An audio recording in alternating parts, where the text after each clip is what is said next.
Bom dia, pessoal, tudo bem? Espero que sim. Estamos caminhando para a nossa sexta semana de suspensão das aulas presenciais.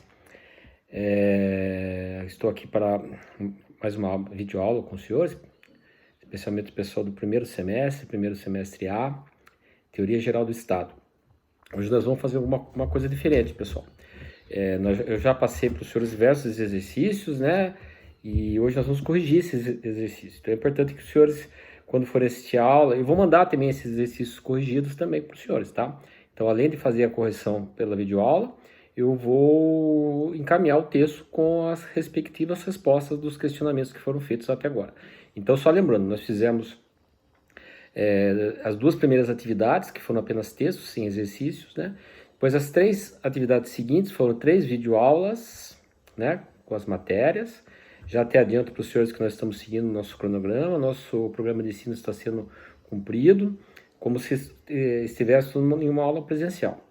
E eu encaminho também os textos relacionados às aulas e, no final, alguns questionamentos relativos ao assunto, né? Então, nós vamos corrigir esses questionamentos hoje, tá?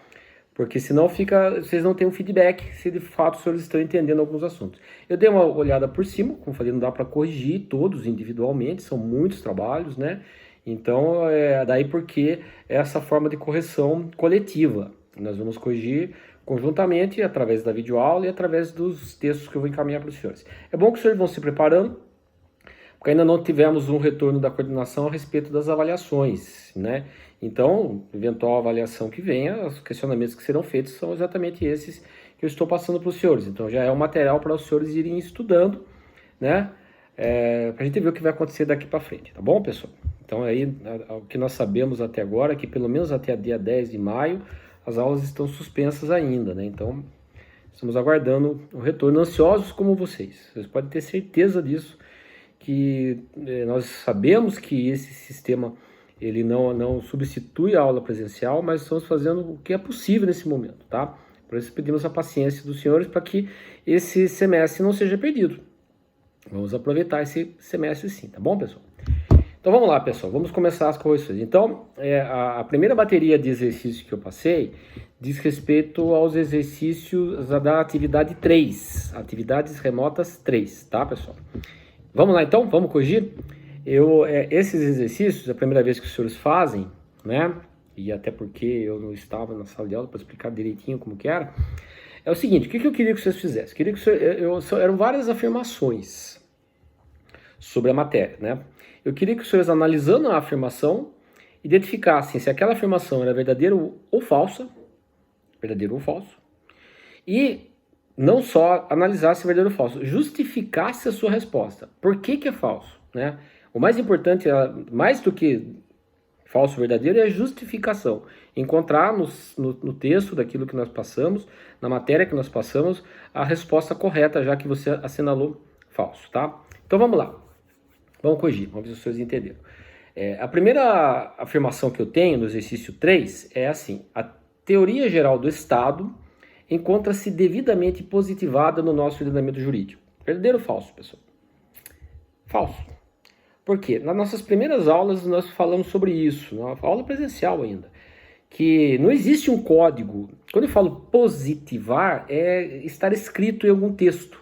Não existe um código de teoria geral do Estado. São vários textos de filósofos, discussões, conceitos, teorias que buscam conceituar e identificar o Estado. Então não há um código de teoria geral do Estado, não há uma lei que regulamente a teoria geral do Estado. Por isso ela não está positivada, ela está esparsa em vários documentos, em vários livros, na doutrina. Ok, pessoal? Então é falso, é uma matéria especulativa, né? Entendida como uma organização constituída racionalmente. Daí a gente vai falar das teorias, os contratualistas, etc. Então não existe um código de teoria geral do Estado. Quando eu falo positivado é isso. Ele está escrito em alguma lei? Não tem essa lei definindo o que seja a teoria geral do Estado, tá, pessoal? Essa é a primeira.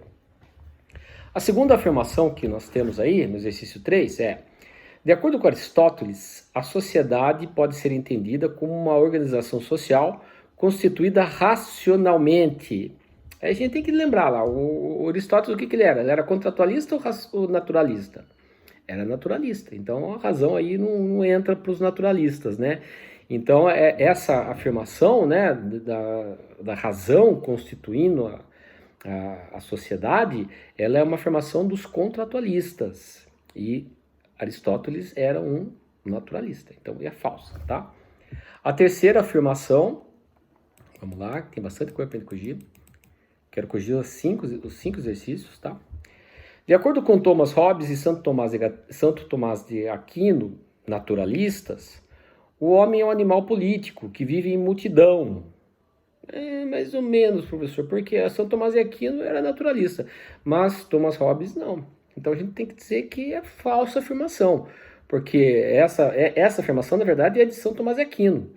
Mas Thomas Hobbes era um contratualista, por isso, no geral, a afirmação está correta, está meio certa, né? Mas ela é falsa, então, tá, pessoal? Falsa porque Thomas Hobbes não era naturalista. A quarta afirmação, a doutrina identifica dois únicos elementos como necessários à caracterização de uma sociedade: o poder social e a manifestação de conjuntos ordenados. Verdadeiro ou falso? Falso. O que falta? Além de eu ter o poder social, além da manifestação, essa manifestação tem que ser voltada aqui a uma finalidade. Então faltou o terceiro elemento, que é finalidade. Então é falsa também, pessoal. Estão entendendo?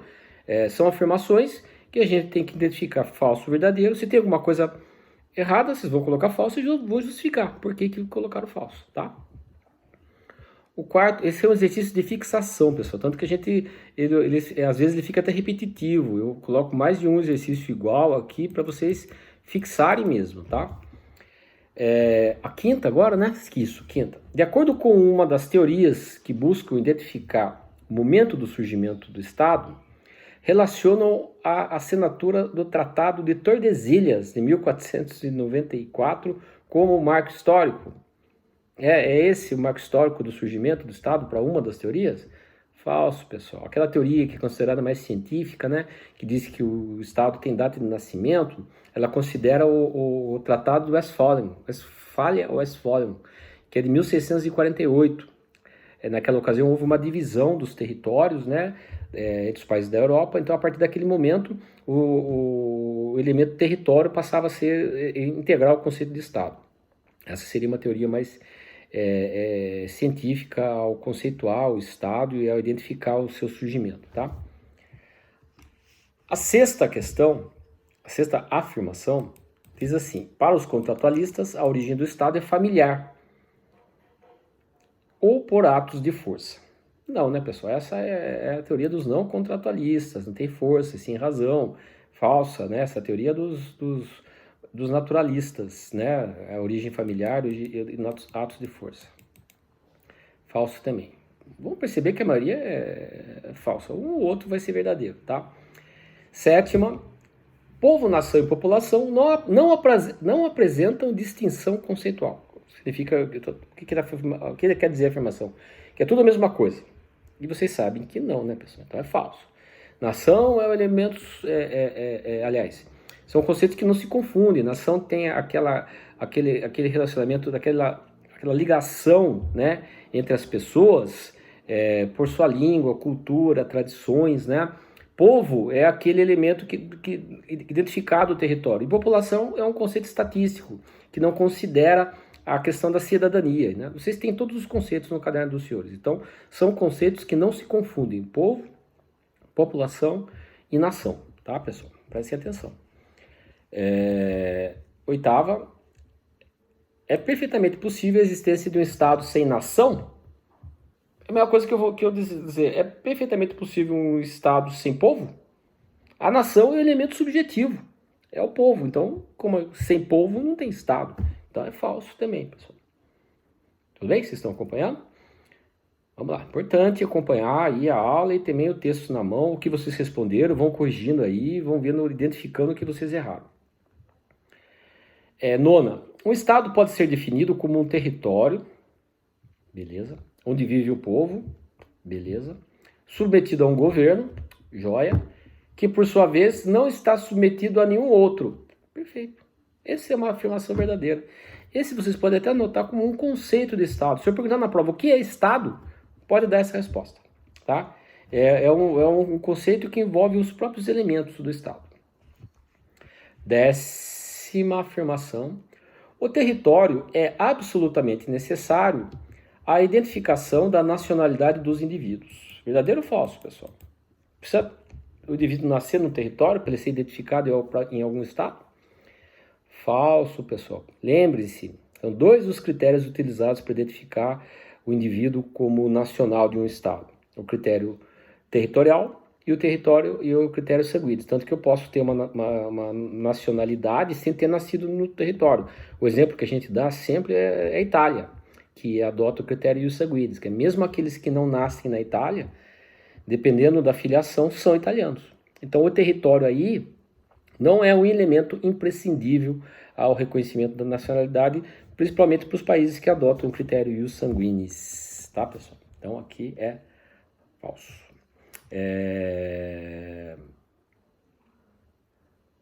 11, né? Isso, 11. Não existe estado sem território. Verdadeiro. O território é um dos elementos do estado. Essa é fácil, né, pessoal? Por quê? Porque sim, porque é verdadeiro, porque território é um dos elementos constitutivos do estado, tá? 12. O Brasil adota como critério para o reconhecimento dos seus cidadãos exclusivamente o critério ius solis. Verdadeiro ou falso, pessoal? Ius solis, né, que leva em conta o território. Falso, pessoal. O território é, na verdade, a regra. O critério ius solis é a regra. Quem nasce no Brasil é brasileiro. A única exceção é o filho de estrangeiro cujos pais estão aqui a serviço do seu país. Mas todo aquele que nasce no território brasileiro é brasileiro. Mas a nossa Constituição admite, excepcionalmente, em alguns casos, nós já passamos, a adoção do critério ius sanguinis, né? O filho brasileiro, nascido no exterior, cujos pais estão a serviço da República Federativa do Brasil, por exemplo, né? É um caso de critério ius sanguinis, né? Então, o nosso critério regra ius solis, mas também adota ius sanguinis excepcionalmente. 13ª, a nacionalidade originária pode ser adquirida após o nascimento por opção. Sim ou não? Essa pergunta é meio chatinha, mas é verdadeiro, pessoal. Sabe aquele brasileiro que nasce no exterior, de filhos de pais brasileiros, mas eles não estão a serviço, estão lá em turismo, né? Ele pode, né, é a chamada nacionalidade optativa, né?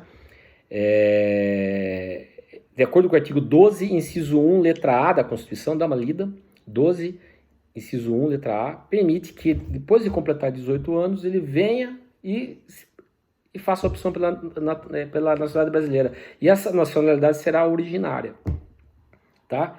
Então, existe essa possibilidade, sim. Então, pode colocar verdadeiro, tá, pessoal? 13ª. 14ª, o território é elemento prescindível para a definição da nacionalidade dos indivíduos. Toma cuidado com as palavras, né, pessoal? O que é prescindível? Prescindível. Dispensável. E essa pergunta, na verdade, ela repete aquilo que nós já respondemos. O território é absolutamente necessário para identificar a nacionalidade? Não, para aqueles estados que usam critérios sanguíneos. Então, a resposta é verdadeira aí, pessoal. Verdadeira. Ele é prescindível, é dispensável. Uma vez que alguns estados adotam critérios sanguíneos. Ok, pessoal? Estão acompanhando? 15ª. Nação e Estado representam a mesma realidade política e jurídica. Nação e Estado representam o mesmo conceito? Falso, pessoal. Tanto que é perfeitamente possível uma nação sem Estado ou mesmo várias nações dentro do mesmo Estado. Uma vez que nação é uma realidade sociológica e Estado é uma realidade jurídica. Então, nação e Estado não é a mesma coisa. Nação é um elemento subjetivo, são as pessoas, né? Que são ligadas por um vínculo cultural, sanguíneo, de língua, né? Então, não, é falso. A próxima, não é possível a existência de uma nação sem Estado?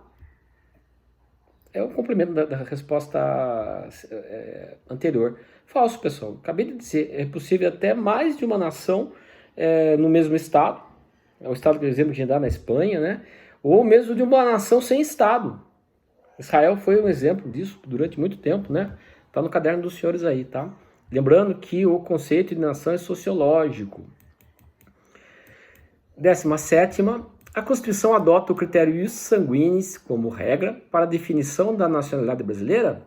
Também já está respondido nas anteriores, mas como eu disse, o exercício de fixação, às vezes a gente acaba repetindo. 17ª, pode anotar aí, é falso, porque o critério, a regra no Brasil é o critério ius solis. Aqui, quem nasce no Brasil é brasileiro. 18ª, a nacionalidade secundária é adquirida naturalmente, após o nascimento e independe da vontade. Falso, né, pessoal? A nacionalidade secundária, ou a gente chama de naturalização, ele é adquirida pela vontade da pessoa e após o nascimento, mas pela manifestação da vontade, não é independente da vontade da pessoa. E a última questão daqui da primeira bateria de exercícios: brasileiros natos e naturalizados possuem os mesmos direitos e obrigações, sem exceção. Pessoal, como regra, não há distinção entre brasileiros natos e naturalizados, mas a própria Constituição traz algumas exceções. O artigo 12, parágrafo 3º, identifica, por exemplo, dê uma lida, artigo 12, parágrafo 3º da Constituição, alguns cargos que são privativos de brasileiros natos. Então, existem sim exceções, né? Então, a resposta é falso, tá? Ou podia colocar depende, porque a regra é que não existe exceções, né? Mas a Constituição pode trazer algumas exceções. Mas então, se existem exceções, é falso, ok? Tudo bem, pessoal? Então, com isso a gente encerra a correção dos primeiros exercícios, que era falso ou verdadeiro. Vamos para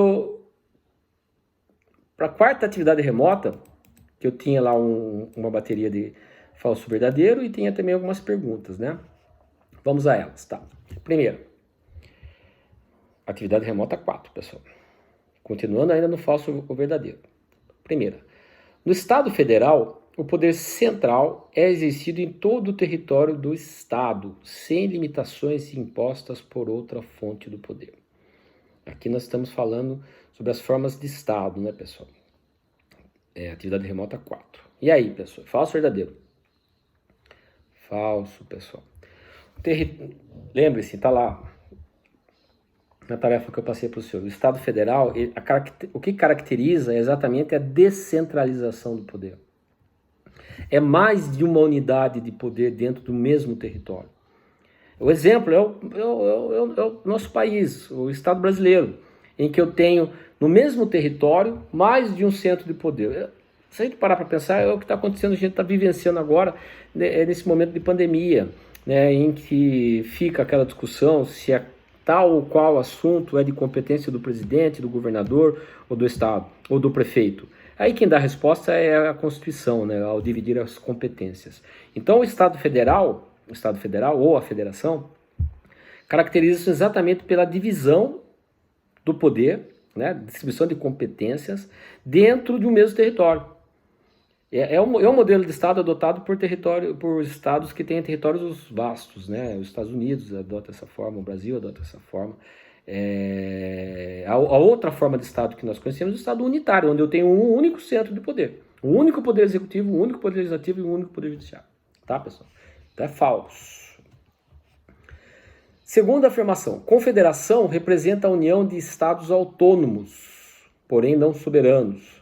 Falso, pessoal. Confederação é uma reunião de Estados soberanos. Eles se reúnem para uma determinada finalidade, né? Econômica, moeda comum, paz mundial, mas eles não abrem mão da sua soberania. Isso é uma confederação. Um exemplo que a gente dá de confederação é o Mercosul, a ONU, né?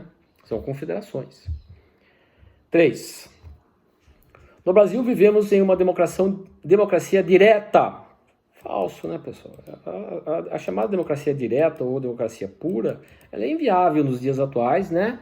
porque seria aquela em que o povo é consultado a todo momento, né? E hoje é inviável fazer isso, né? Hoje nós vivemos no Brasil a chamada democracia participativa ou semidireta, né? Que é o modelo de democracia representativa. 4. O Estado Federal é caracterizado pela centralização do poder? Já respondemos acima.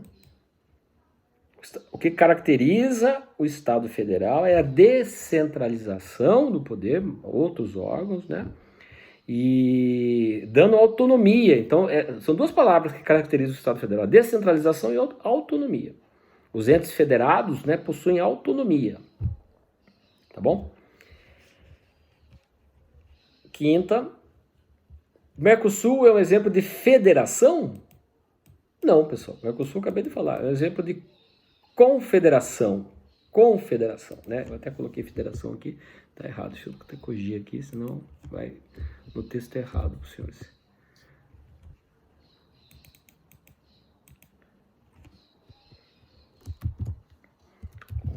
Federação, isso, muito bem. Eita. Pronto. 6. No Brasil vivemos em uma democracia representativa. Verdadeiro. É uma democracia representativa participativa, né? As decisões são tomadas por representantes eleitos, mas existem instrumentos de participação direta. Então, o nosso modelo de democracia é o modelo de democracia representativa. 7. Na democracia participativa, o povo exerce o poder diretamente, sem representantes?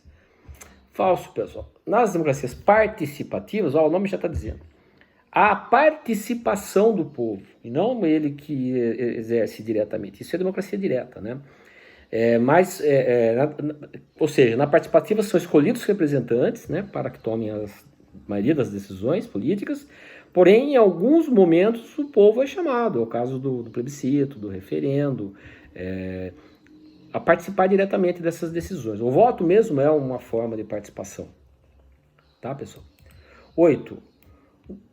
No Estado Federal, o poder central é exercido em todo o território nacional. Essa aqui já está até repetida, pessoal, né? Sem qualquer limitação imposta por outra fonte do poder. Esse, pessoal, vocês podem até utilizar como conceito do Estado unitário. Unitário. O nosso Estado Federal, o que caracteriza é a descentralização. Ok, pessoal? Tudo bem? Essas foram, então, as afirmações que os senhores tinham que anotar verdadeiro ou falso. E logo em seguida, ainda na atividade 4, eu passei uma bateria de questões, né? Para os senhores responderem, né? Então, vamos lá. A primeira questão: qual a finalidade da separação dos poderes ou funções estatais, que é uma nomenclatura mais moderna? Finalidade, pessoal. Resposta: é a limitação do poder. A ideia é a divisão das funções de forma a evitar que o poder fique concentrado em uma única pessoa ou órgão. Então, quando você divide e você dá as tarefas a cada um, né, sem que exista uma hierarquia entre essas funções, esses poderes, com isso você limita o poder, você não concentrando em uma única pessoa. Ok? Segunda, quais as funções do poder judiciário e do legislativo? Aqui eu perguntei judiciário e legislativo, mas a gente pode responder até do executivo, né, pessoal? Vamos lá. Legislativo. Professor, legislar. Tá certo, mas vamos fazer uma resposta melhor. Tá no caderno lá.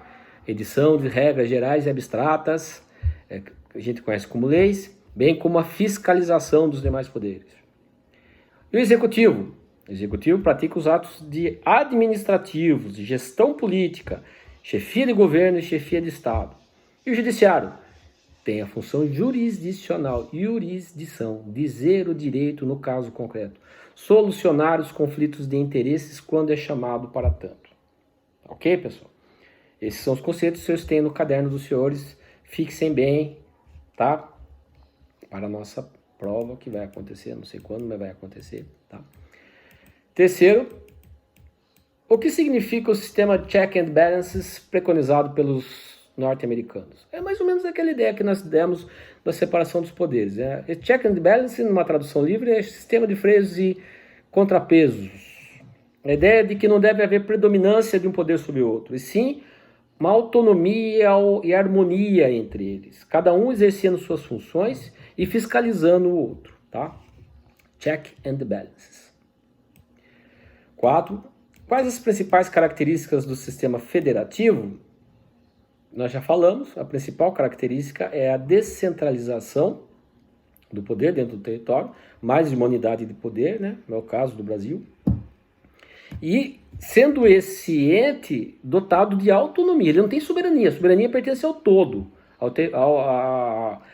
ao país, ao Estado brasileiro, que representa a federação.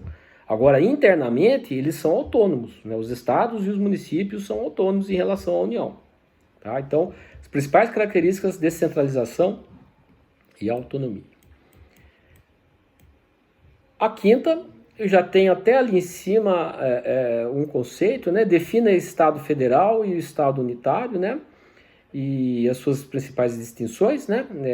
Nós já demos esses conceitos nas respostas anteriores, mas eu coloquei um conceito melhorado. Então, se eu tenho no mesmo território mais de um centro de poder, estou diante de um Estado federal. Mais de um centro de poder autônomo, né? Estou diante do Estado federal. Agora, se eu tenho no mesmo território um único centro de poder, cujas decisões se espraiam por todo o território, para todas as pessoas, nós estamos diante de um Estado unitário. Tá? Os conceitos já foram dados e eu estou dando um conceito melhorado aqui para os senhores no texto que vocês vão receber. E uma última questão, na última não, tem mais duas, né? Não, 3. Quais os princípios em que se sustenta a democracia? E aí, pessoal? Já falamos para os senhores que o conceito de democracia ele é complicado, na medida em que a gente sabe o que é, mas difícil de dar um conceito, né? Mas os princípios, né, que derivam da democracia? De acordo com a doutrina, são 3. O princípio da maioria, a vontade da maioria. Agora, é só a vontade da maioria? Não, tem que atrelar mais outros 2 princípios. O princípio da igualdade, a igualdade tem que ser respeitada numa democracia. E o princípio da liberdade. Então, maioria, igualdade e liberdade. Então, o ideal é dizer, a democracia é um sistema em que quem manda é a maioria, respeitadas as minorias, respeitadas as opiniões e a vontade das minorias. Ok, pessoal? Então, marquem bem esses princípios. A 7ª questão é o que é confederação e qual a diferença entre federação e confederação. A confederação, pessoal, uma reunião de estados soberanos. É o caso do Mercosul, da União. Estados soberanos que reúnem para determinada finalidade, né? Através de um tratado, né? E eles não são vinculados, eles, embora assinem o tratado, a qualquer momento eles podem sair dessa união, né? Então, normalmente se unem para fins econômicos, fins de paz, etc., né? E qual que é a diferença de confederação e federação? Na confederação, o conceito que eu dei há pouco para os senhores, é uma reunião de estados soberanos que não abrem mão dessa sua soberania para participar dessa união, dessa associação de estados soberanos, enquanto que numa federação eu tenho uma união de estados autônomos, reunidos sob um estado soberano. Tá? Então eu tenho uma união de estados autônomos. Então, enquanto na confederação eu tenho o elemento soberania, que não se desliga dos entes que fazem parte da associação, na federação esses entes são dotados apenas de autonomia, sendo que a soberania pertence ao todo, à federação. 8º e última da 4ª tarefa. Qual o modelo democrático adotado pela Constituição de 88? Acho que até aqui o senhor já sabe responder, né, pessoal? O modelo adotado é a chamada democracia semidireta ou democracia participativa, democracia representativa participativa, em que as decisões são tomadas pela maioria, pelos representantes que foram escolhidos para isso, mas existem instrumentos de participação direta, como plebiscito, referendo, etc. Ok, pessoal? Então, pessoal, nós vamos ficando por aqui. Ainda falta o 5º exercício, mas vocês vão responder no decorrer dessa semana ainda, né? E numa próxima aula a gente vai corrigir o exercício 5º com outros exercícios, tá? Então, aqui nós corrigimos o exercício 3 e 4. O 5º nós vamos corrigir numa próxima ocasião, ok?